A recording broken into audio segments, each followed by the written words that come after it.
My mother and I have always been very close. I'm an only child, and she was very protective of me. I would say she even smothered me, sort of. I was not allowed to go to school dances. I wasn't able to go to my prom.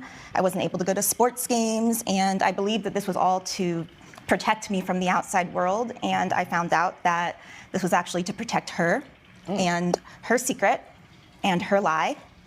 A year ago, I found out that Reverend Eugene, my community leader at the church I go to, was actually my biological father. They kept this from me for over 20 years, my whole life, and they chose to spring this information on me at a time when I was just getting on my feet. This has been extremely distressing for me. I've needed a lot of therapy, and get the tissue for the that's what I am suing them for today. Ms. Copeland, I am so sorry to hear that you are having to cope with this at your young age. How old are you, ma'am? I'm 26. Okay. So really just starting your adult path, and this is shocking and devastating. Let me come to you, ma'am, Ms. Copeland. Is it true that the gentleman you're standing beside today, the Reverend, did I understand that correctly, sir? It's Dr. Reverend. Yes. Dr. Reverend Eugene Waters is indeed your daughter's biological father? Yes, this is true. Okay. And who was she led to believe was her father up until this recent point, ma'am? Larry. Who, you say Larry? Larry. And was Larry your husband? Larry is someone that I have spent time with and who has taken on responsibility to be her father. And where is Larry today? Larry is, unfortunately, he's at work today. Okay. So, back to you, ma'am. You grew up thinking Larry was your father. And was he an active part of your life? Yes, Your Honor. I believed this man was my biological father. He came to all of my events that I was allowed to go to as a small child. And he's always been there for me. He's always come and bring me birthday presents. He's always been somebody I could call. And I thought I could rely on him for the truth, too. Wow, I am just absolutely shocked. You'll have to excuse just how shocked I am here. Let me ask you, Ms. Copeland, Madam Co-Defendant, why would you lie to your daughter like this, ma'am? Well, it was never my intention to lie to my daughter. I love my daughter very much. I was very young when I became pregnant. How old were you? I was in my 20s, my early 20s. Ma'am, that's not that young. I mean, it's young, but it's not 16. So let's try this again. Why would you lie to your daughter in this way? Well, it's a little bit bigger than my age. It's actually, you know, well, you started with the age, ma'am. So let's just kind of get to it, because I'll be honest with you, I don't have a lot of patience for deceiving innocent children. Okay, I feel very strongly that every individual, I think it is a part of your human right and your dignity as a human being to know where you come from. I think every person in this world deserves that. So, do you know who your parents are? I do. So why did you think that your daughter deserved less? Well, it's not that I thought she deserved less. It's just the small town that we live in, the family that I was raised in, and just the age that I became pregnant was really, really difficult for me. At the time, I was unfortunately dealing with two people at one time. I had met Larry, and we had started a relationship. So you're in your early 20s? Yes. Okay, so you had a relationship with this gentleman named Larry. And who was the other relationship with? I presume this man? Yes. Okay, and were you married? What was the big scandal? No, I was not married or anything like that. No, were you married, Reverend Doctor? I am and was married, yes. So you were married to the same woman you're married to now? That's correct. Okay, so let's kind of get it all laid on the table today in this courtroom, ma'am. So you were willfully having this affair with a married man, but you were also dating another man. So this woman is suing her mom for emotional distress because her mom finally admitted that her dad is church reverend. You can't make this up. She said her mom was super protective and would not let her do anything. And I'm like, well, obviously, when your secret is that the pastor from Sunday service is also her dad, you're gonna hover over her to make sure none of it gets out. What's really weird is we see this pastor and he looks old enough to have baptized her and even attended for graduation as chaperone. That was not a love story. It was a sermon gone sideways. He admits that he was married while having an affair with her mom. And of course, instead of dealing with it like adults, they hide it for decades to protect reputations. Protect whose reputations, might I add? Why are always protecting the offender instead of the kid who deserves the truth? You can't lie for 25 years and then act shocked when your daughter needs therapy. You made your bed, now you gotta sleep it. And maybe, just maybe, tell her before she's filling out medical forms at 26, wondering her, Why her blood type is confusing? This is insane to me. I really think she should win this case because these two have been living without consequences. They cannot just dump it on their 26 years old daughter now just to protect their own reputation when they were having an affair. What do you guys think? You made a choice in your 20s. You made a choice in your 20s, early 20s, to put the baby on this other man because what, he was single? Well, it wasn't that. He was very supportive of me, and he actually wanted to be in her life. At the time that I found out I was pregnant, we actually didn't know who was the father. And how did we find out who the father was? Well, you know, through the town talk, a lot of people were mentioning that she looked and favored Reverend Eugene, and a lot of that talk was happening, and so it made me think a bit, as well as Larry.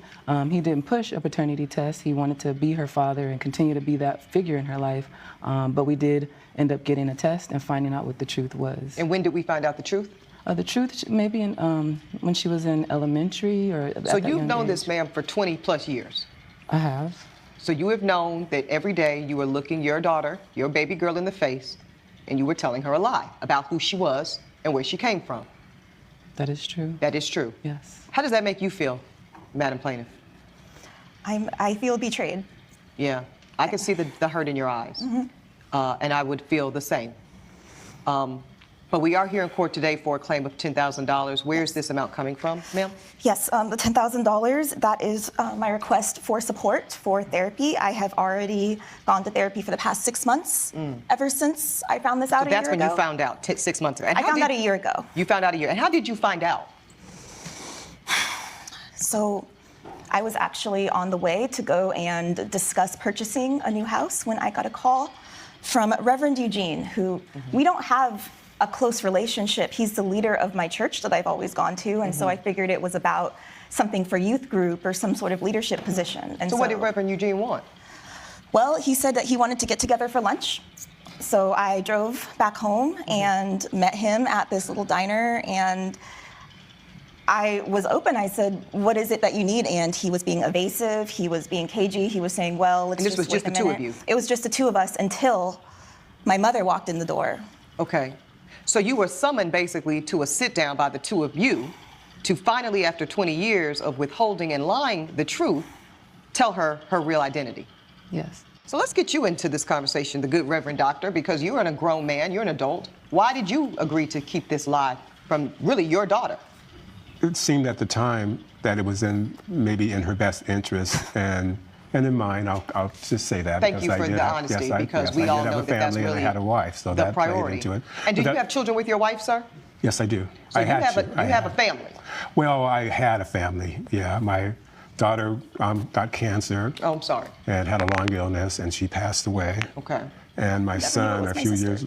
So, right, but you know this young lady through the church, but you didn't know it was your sister. So you never even got to have a relationship with her.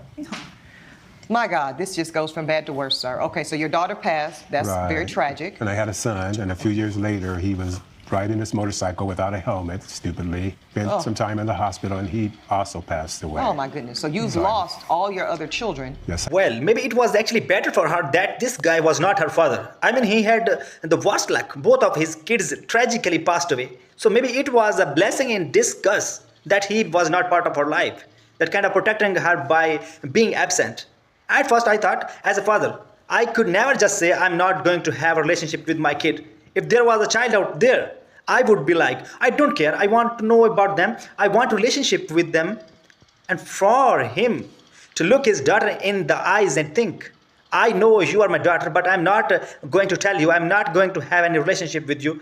That's so messed up on so many levels. But maybe given all the tragedy, he went through it. It was actually a blessing. Maybe some angel came and said, we are taking her away from you, so she survives this unlucky life. What do you guys think about it? Here is She's your my last remaining daughter. child. Yes, my last child. Oh, my gosh. This is just unbelievable. So at 26 years old, you're finding out for the first time, ma'am, that this indeed is your father. And how does it make you feel to know that they've known almost your entire life? It makes me feel like my entire life has been based off of a lie. My mother always raised me to be honest and to tell the truth. That was something she instilled in me. Sure. And to find out that she lied to my face for all of these years, I'm disgusted, frankly. I don't know if our relationship can ever be the same again. And what is your relationship with, is it Frank, the man that raised you? Larry. Larry, yes. Our relationship is still good. He has moved away, but we still talk. Okay. It's been a little fractured since all of this has gone on, but he did assure me that this entire lie was all my mother's idea. He wanted to tell me the truth, and she would not let him. This is really, really, really, really tragic. Ma'am, do you have some receipts around the therapy that Yes, you're Your Honor. asking to be reimbursed for? Please give the Yes. whole folder, please, ma'am, to Elijah. Thank you. Your Honor, there was a lot going on at that time. You know, he was pursuing to become a reverend of the church. I didn't want to interfere with his reputation in the church, and She didn't deserve it, ma'am. Look at her. I agree with you, and I never meant to hurt my daughter. I love her very, very much. And nobody's questioning the love you have for your daughter. I do believe that. But in your choices, and yours as well, Reverend Doctor, y'all have really impacted this young lady. And I have to tell you something. As a person myself, who did not know my own paternal identity until I was 38 years old, it affects our self-worth. It affects how we feel in terms of being legitimate or illegitimate. And I can guarantee you your daughter is going to be processing all of this, your choices and yours, sir, for years to come. I just don't get it. If you are keeping this secret to protect the reputation of this reverend, someone you look up to be, because he is about to become ordained or lead people honestly, I don't think you want this guy leading you. You know what I mean? If I knew someone like that was going to be a leader in my faith, the last thing I would want is for him to be charged, because he's clearly been compromised. So why protect his reputation while your daughter suffers? And then hit her with the truth all at once? That just does not make sense. Sure, coming clean is good, but there is a right time, a right place, and a better way to reveal the truth.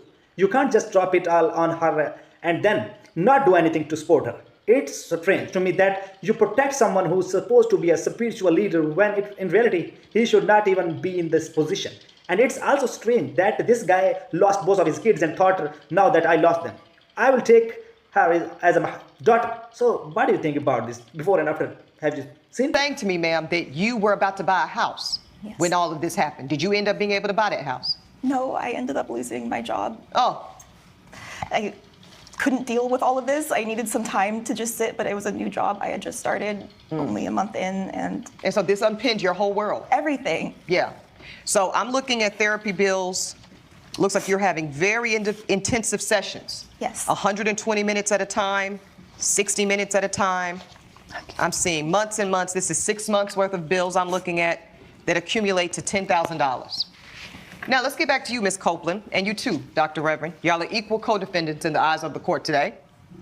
Your daughter is requesting that you make her financially whole from the financial investment she has made in her own healing to recover from the emotional damage you two caused. What do you have to say in defense of your claim that you owe her $10,000? Well, again, I understand her hurt and her pain, and I've offered her different solutions. You know, Sister Margaret at the church. Who is a Sister Margaret? She is a therapist in the church. At the same church that y'all chose to lie and deceive about this man's leadership and moral character? Yes. That same church? Yes, Your Honor. Yeah, that's the church you want your daughter in this fragile condition to be availed to?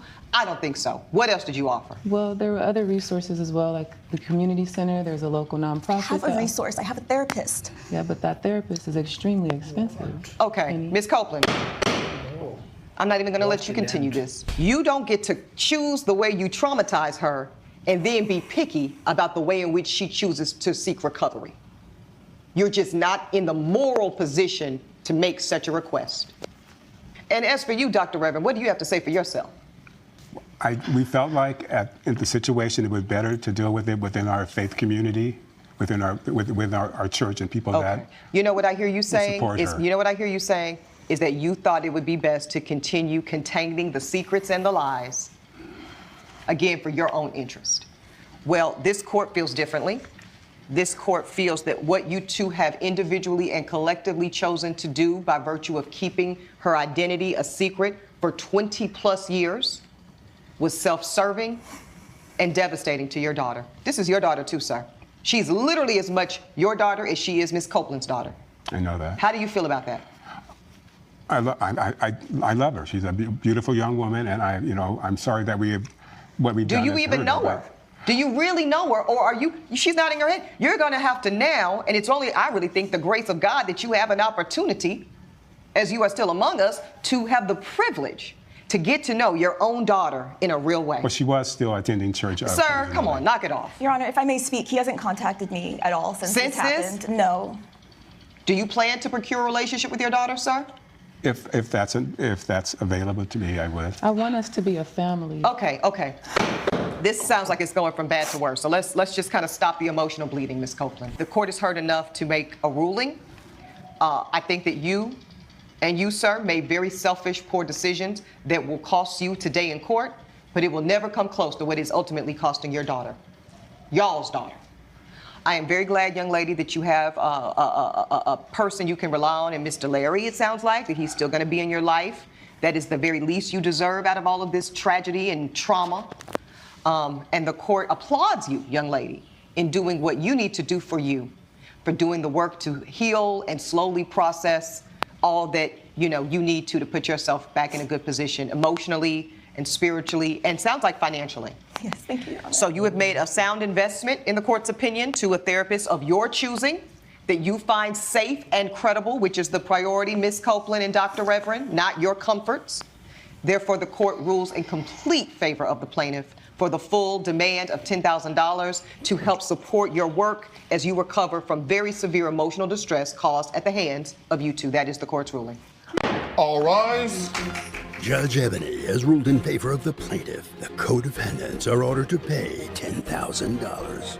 I do love you guys. I think with just a bit more healing, I can have that relationship with you, but I just need to get better from this. I just hope you understand. I want us to be a family, honey. I need to talk to you. You haven't been speaking to me lately. I would love for us to try to resolve this. Okay, you've had your day in court. Please follow me. In this case, and I definitely agree, I don't think that they should get away with what they did to her. And $10,000 is a lot of money, and so I'm definitely glad that she is gonna get the money and win this case against the betrayal that was committed against her. Okay, but I want to know what you guys think about this, because sometimes we as human beings make mistakes. But do you think that there is a hope for these people to have a reconciliation and her to have a relationship with her? Not only pastor of her church, but also the father of her father. Like, does anyone else think that maybe the betrayal is so high that it's like, yes, you could be my biological father, but that does not mean that I want to be in a relationship with you or know you or anything else. So what would you guys do in this situation? I'm curious what your thoughts are. So let me know in the comments down below.